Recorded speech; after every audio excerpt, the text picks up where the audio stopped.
Puji Tuhan saudara, selamat pagi, selamat bertemu kembali dalam program Berkat Pagi yang memberkati kita setiap paginya. Mari sebelum kita melakukan setiap aktivitas kita mau dengar lagi firman Tuhan yang masih ada dalam kitab Kejadian.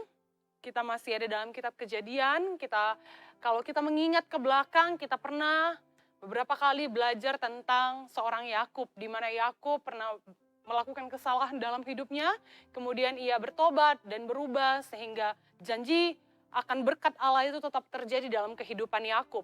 Dan Yakub juga dipakai Tuhan untuk memberkati anak-anaknya, termasuk Yusuf yang pernah tinggal jauh beberapa waktu lamanya dari Yakub.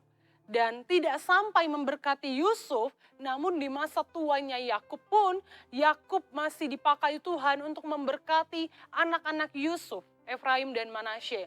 Itu semua karena iman Yakub yang hingga akhir hidupnya tetap teguh di dalam Tuhan. Dan di saat saudara Yakub memberkati anak-anak Yusuf, ada yang menarik dari kisah ini, di mana kalau kita baca dalam Kejadian pasalnya yang ke-48, Kejadian pasal 48, ada yang menarik saat Yakub memberkati anak-anak Yusuf, yakni Efraim dan Manasye. Saya bacakan buat kita di ayatnya yang ke-12, mulai dari ayat yang ke-12 sampai ayat yang ke-19. Lalu Yusuf menarik mereka dari antara lutut ayahnya, dan ia sujud dengan mukanya sampai ke tanah. Setelah itu Yusuf memegang mereka keduanya dengan tangan kanan dipegangnya Efraim, yaitu di sebelah kiri Israel, dan dengan tangan kiri Manasye, yaitu di sebelah kanan Israel, lalu didekatkannya lah mereka kepadanya. Tetapi Israel mengulurkan tangan kanannya dan meletakkannya ke atas kepala Efraim. Lalu walaupun ia yang bungsu dan tangan kirinya di atas kepala Manasye, jadi tangannya bersilang walaupun Manasye yang sulung. Kita lompat ayatnya yang ke-17. Ketika Yusuf melihat bahwa ayahnya meletakkan tangan kanannya di atas kepala Efraim, hal itu dipandangnya tidak baik. Nah, lalu dipegangnya tangan ayahnya untuk memindahkan dari atas kepala Efraim ke atas kepala Manasye. Katanya kepada ayahnya, "Janganlah demikian, ayahku, sebab inilah yang sulung. Letakkanlah tangan kananmu ke atas kepalanya." Ayat yang ke-19, saudara. Tetapi ayahnya menolak.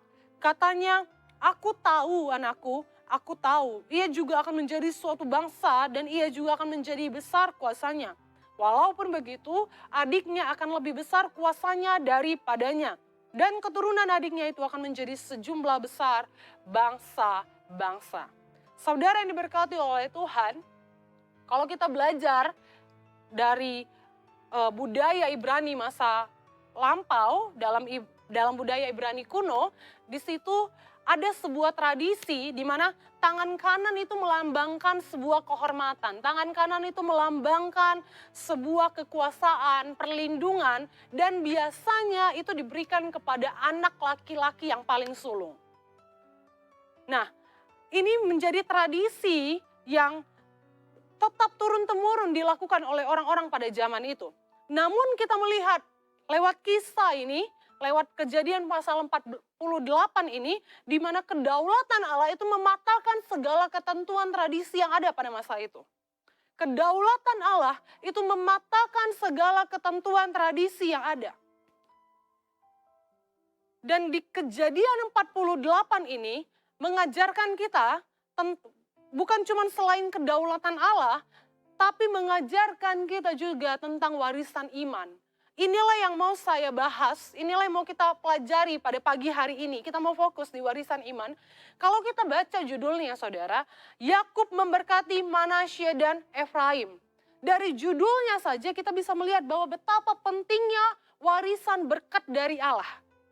Betapa pentingnya warisan berkat dari Allah dibandingkan dengan warisan harta kekayaan.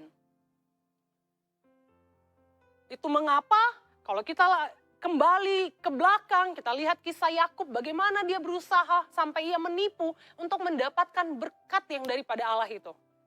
Hak sulung yang daripada itu. Jadi hak sulung yang daripada Allah itu. Jadi betapa pada masa itu, betapa orang-orang sangat merindukan yang namanya berkat kesulungan. Nah, saudara yang diberkati oleh Tuhan, saya percaya bahwa Efraim dan Manasye ini juga adalah anak-anak yang dididik dengan iman yang benar oleh ayah mereka. Itulah mengapa saya mau fokus kita pada pagi hari ini ialah warisan iman. Saya percaya saudara bahwa Efraim, Manasye ini dididik oleh ayah mereka dengan iman yang benar, yakni Yusuf. Mereka dididik dengan ajaran yang benar, takut akan Allah. Mereka udah dididik untuk percaya kepada Allah yang benar. Kita tahu bersama bahwa mereka lahir, mereka bertumbuh, mereka hidup bersama-sama di lingkungan yang tidak takut akan Tuhan. Di lingkungan yang tidak percaya akan Allah yang benar. Namun saudara, karena didikan iman yang benar dari ayahnya Yusuf, maka mereka pun mengenal Allah yang benar. Sehingga apa? Sehingga Efraim dan Manasye ini bertumbuh menjadi anak-anak yang takut akan Tuhan. Itulah mengapa mereka memberi diri mereka juga untuk menerima berkat dari kakek mereka Yakub. Mereka tahu bahwasannya itu ada berkat dari Allah yang benar. Ini jadi pelajaran buat kita semua, buat saudara yang mungkin ada, yang mungkin tinggal, hidup di lingkungan orang-orang yang tidak benar. Atau di lingkungan orang-orang yang tidak mengenal Allah, yang tidak pernah mendengar tentang Yesus Kristus, yang tidak pernah mendengar tentang kabar baik, Injil keselamatan dan lain sebagainya. Atau anak-anak saudara yang bersekolah di lingkungan yang membuat anak-anak saudara itu sebagai minoritas. Maka dari itu, maka hari ini firman Tuhan mau ajar kita untuk mari sebagai orang tua, sebagai pemimpin-pemimpin atas mereka, kita mau ajarkan yang namanya iman yang benar, warisan iman yang benar. Kepada anak-anak, kepada orang-orang yang kita pimpin. Ini penting saudara, ini harus kita tanamkan kepada orang-orang yang dipercayakan Tuhan kepada kita untuk kita pimpin. Di sini kita belajar pentingnya sebagai orang-orang percaya, kita mendidik dengan benar anak-anak kita. Kita mendidik dengan benar orang-orang yang kita pimpin. Kalau kita baca dalam kitab Ulangan, ini ayat yang sangat-sangat sering kali kita dengar, Ulangan 6, pasalnya yang ayatnya, maksud saya ayatnya yang ke-6 sampai ayat yang ke-7, di sana dikatakan, apa yang kuperintahkan kepadamu,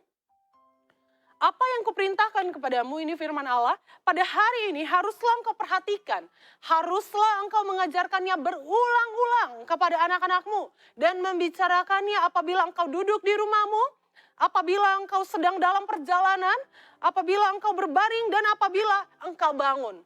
Ini yang dituntut dari kita sebagai orang tua, sebagai para pemimpin-pemimpin. Kita nggak hanya dituntut untuk memenuhi kebutuhan jasmani mereka saja, memberi mereka sekolah, memberi mereka makan, memberi mereka kasih sayang.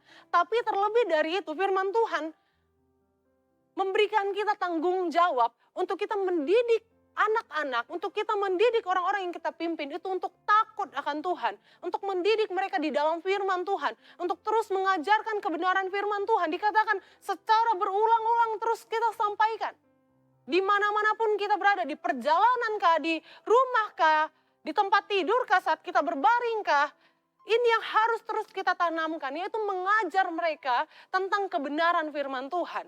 Dan kalau kita baca dalam Amsal yang pasal yang ke-22, ayatnya yang ke-6, firman Tuhan juga dikatakan demikian, didiklah orang muda menurut jalan yang patut baginya, maka pada masa tuanya pun ia tidak akan menyimpang daripada jalan itu. Inilah pentingnya kita harus mendidik anak-anak, inilah pentingnya kita harus mendidik orang-orang muda, supaya apa? Mereka tidak menyimpang pada masa tuanya, amin.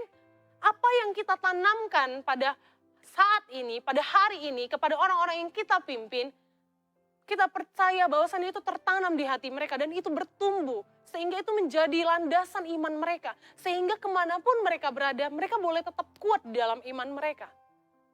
Mungkin ada dari saudara yang dipercayakan untuk memimpin komunitas, memimpin sebuah kelompok atau apapun itu, di gereja kah, di sekolah kah, di tempat perkuliahan kah, di lingkungan rumah saudara atau di mana-mana pun, mari terus sampaikan firman Tuhan. Amin saudara, mari terus sampaikan firman Tuhan, tidak ada yang sia-sia. Terus ajarkan kebenaran firman Tuhan, biar ini boleh tertanam kepada para penerus, generasi-generasi penerus kita.